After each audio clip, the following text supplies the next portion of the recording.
डिप्रेसनलाई जितेर कमेडीमा लागेका सन्तोष जो च्याम्पियनको उपाधि जित्न भिड्दैछन्। कमेडी च्याम्पियन सिजन 2 फाइनल नजिक आइपुग्दा निकै चर्चित बन्यो। टप 4 मा भरतमणी पौडेलले प्रस्तुत गरेको पारस सरकार र विक्की अग्रवालले प्रस्तुत गरेको पेन्टोमाइमले कमेडी च्याम्पियनलाई नयाँ उचाइ दियो। उक्त एपिसोड एक साताभन्दा बढी समय युट्युब ट्रेन्डिङको शीर्ष स्थानमा रह्यो। दोस्रो सिजनको सुरुवातदेखि नै दुई प्रतियोगी हाइलाइट भए।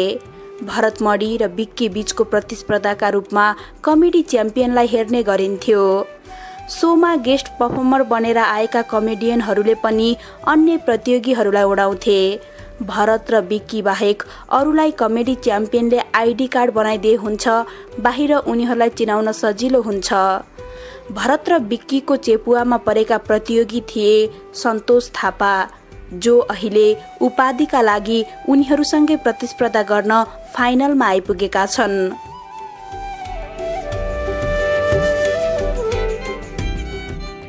उत्कृष्ट 3 को राउन्डमा सन्तोषले यस्तो प्रस्तुति दिएका छन् कि अहिले धेरै दर्शकले सन्तोषलाई नै उपाधिको दावेदार मानिरहेका छन्। युट्युबमा अपलोड भएको भिडियोमा आएका प्रतिक्रियामा सन्तोषले एक छत्र राज गरेका छन्। धेरैले सन्तोषको प्रस्तुति मन परेको भन्दै भोट गर्ने बाचा गरेका छन्। एकजना दर्शकले प्रतिक्रिया दिएका छन्, हिरोको पालो लास्टमा आउँछ भनेको सुनेको थिएँ, आज देख्न र सुन्न पाइयो, दाम्मी सन्तोष। के सन्तोषले फाइनलमा मात्र राम्रो प्रस्तुति दिएका हुन् त? पक्कै होइनन्। सन्तोषले यसअघि पनि राम्रा प्रस्तुतिहरू दिएका छन्, तर विडम्बना सन्तोषले परफर्मर अफ द राउन्ड भने जित्न सकेनन्। जुन बेला सन्तोषले राम्रो प्रस्तुति दिन्थे त्यही बेला भरत वा विक्कीले निर्णायकको मन जितिदिन्थे। सन्तोषले च्याम्पियनमा आफूलाई भिन्न भिन्न भूमिकामा प्रस्तुत गरेका छन्। उनी कहिले पुलिस बन्थे त कहिले डन। मेन पावरको मान्छेदेखि पानीको जार ओसार्ने सम्मको भूमिकामा उनी देखिए। अझ उनले गरेको नेपाली टिचर निकै प्रस्तुति मानिन्छ। राम्रो प्रस्तुति दिएर पनि आफूलाई चिनाउन नसकेका सन्तोषले फाइनलमा आइपुगेपछि गुनासो पोख्छन्। नमस्कार, म टप 3 सन्तोष थापा। यो कुरा मलाई मात्रै थाहा छ। सन्तोषको पहिलो पञ्चले नै निर्णायकको ध्यान खिच्छ, लगत्तै उनले दोस्रो पञ्च छोड्छन्। कमेडी च्याम्पियनले मलाई धेरै कुरा सिकायो, अझ विशेष गरी खर्च कसरी गर्ने भन्ने सिकायो। लासामा सुन्छ कान मेरो बुच्चै। अहिले यो उखान फेरिएर मेरो मम्मीले भन्नुहुन्छ, कमेडी च्याम्पियनमा छोरो छ कान मेरो बुच्चै। सन्तोषको यो पञ्चले निर्णायक मात्र होइन, उपस्थित दर्शकमा पनि हाँसोको फोहरा छुटाउँछ। पाहुना बनेर आएका दीपक राजगिरी र दीपाश्री निरौला पनि खुलेरै हाँस्छन्। कमेडी च्याम्पियनले होम भिजिटमा लाने कुरा छ रे। होम छ कि छैन, निर्दोष पारामा सन्तोष अर्को पञ्च थप्छन्।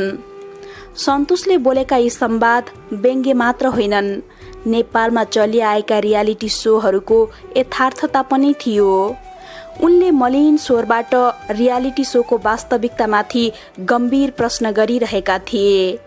प्रस्तुतिबाट नै सन्तोषले आफू टप 3 मा आइसकेकाले विजेता बन्ने आशा व्यक्त गर्छन्, तर त्यस पश्चात हुने सम्भावनालाई उनले निकै चोटिलो जोक बनाएका छन्। मलाई जित्दा पनि गाह्रो छ, सबभन्दा गाह्रो त यहाँबाट निस्केर जान छ। यताबाट भरत दाईका फ्यानहरू, यताबाट विक्की दाईका साथीहरू, तर भरत दाईकै फ्यानहरू।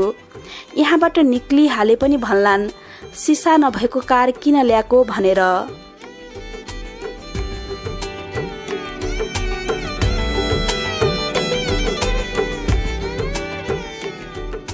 स्टेजमा सन्तोषको मायालाग्दो अनुहार देखिन्छ, तर उनले बोलेका संवादहरूले दर्शक माझ हाँसो गुन्जायमान गराइरहेको थियो।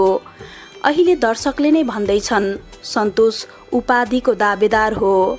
सन्तोष आफूले फाइनल पुगेर पाएको माया देखेर दङ्ग छन्। उनले यस्तो चर्चा पाएका छन् जुन उनी आफैले सोचेका पनि थिएनन्।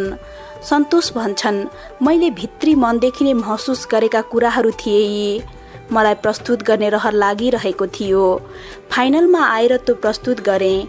आफ्नो मनको कुरा भन्दा धेरैले माया गर्नुभएको छ, निकै खुसी लागेको छ। सन्तोषलाई यो विषय लेख्न उति गाह्रो भएन, किनभने उनले यसमा आफ्नै यथार्थतालाई जोडे। माया लाग्दो बनेर गरेको प्रस्तुतिबाट उनले दर्शकको ध्यान खिच्न सके। सन्तोष भन्छन्, दर्शकलाई निर्दोष भएर गरेको अभिनयले छुने रहेछ।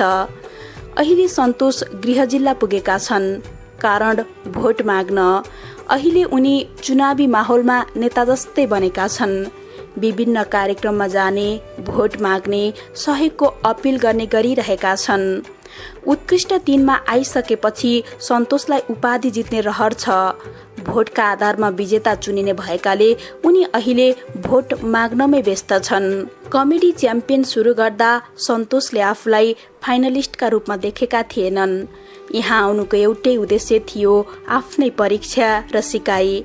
सन्तोष भन्छन्, मेरो कमेडी यात्राका लागि सबैभन्दा ठूलो गुरु नै कमेडी च्याम्पियनको पहिलो सिजन बन्यो। त्यसैले सिक्न र कतिको गर्न सक्ने रहेछु भनेर दोस्रो सिजनमा आएको थिएँ।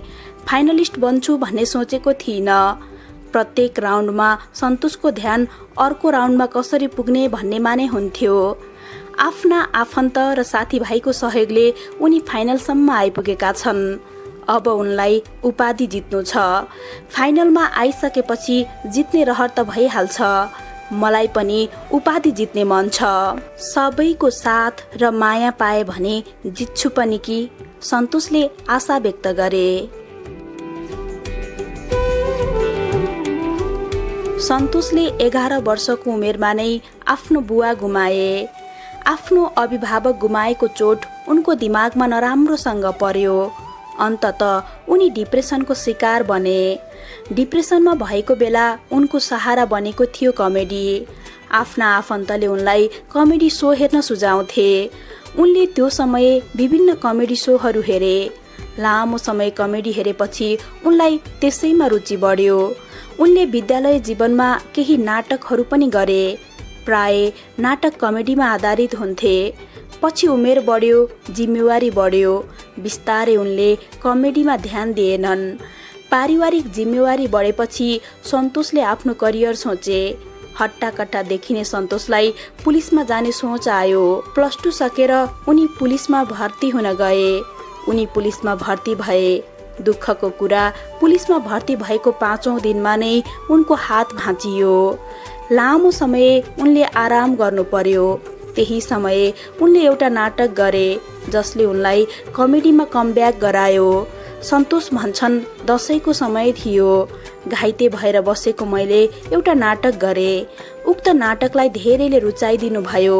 त्यसपछि पुनः कमेडीमा रस बस्यो। सन्तोष निको भएर ड्युटीमा फर्किए लगत्तै उनको ढाडमा समस्या आयो। अन्ततः सन्तोषले जागिर छोड्ने निधो गरे। सन्तोष भन्छन्, स्वास्थ्य राम्रो नभएपछि कसरी काम गर्न सकिन्थ्यो र, त्यसैले मैले जागिर छोडिदिएँ। जागिर छोडेर कमेडीमा नै करियर बनाउने सोच बोकेर काठमाडौँ छिरेका थिए सन्तोष, जसले कमेडी च्याम्पियनको प्लेटफर्म पाए। सन्तोष आफू निरन्तर हास्य व्यङ्ग्यको क्षेत्रमा नै काम गरिरहने बताउँछन्। कमेडी च्याम्पियनको उपाधि नजिते पनि कमेडी नछोड्ने उनको अठोट छ। सन्तोष भन्छन्, अहिले मैले धेरै दर्शकको माया पाइरहेको छु। त्यसैले उपाधि नजिते पनि विभिन्न माध्यमबाट दर्शक माझ नै रहनेछु। हास्य व्यङ्ग्यलाई छोडेर केही गर्ने रहर छैन। दिप्सन लुइटेलले लेख्नु भएको यो सामग्री हामीले शिलापत्र.com बाट साभार गरेका हौं।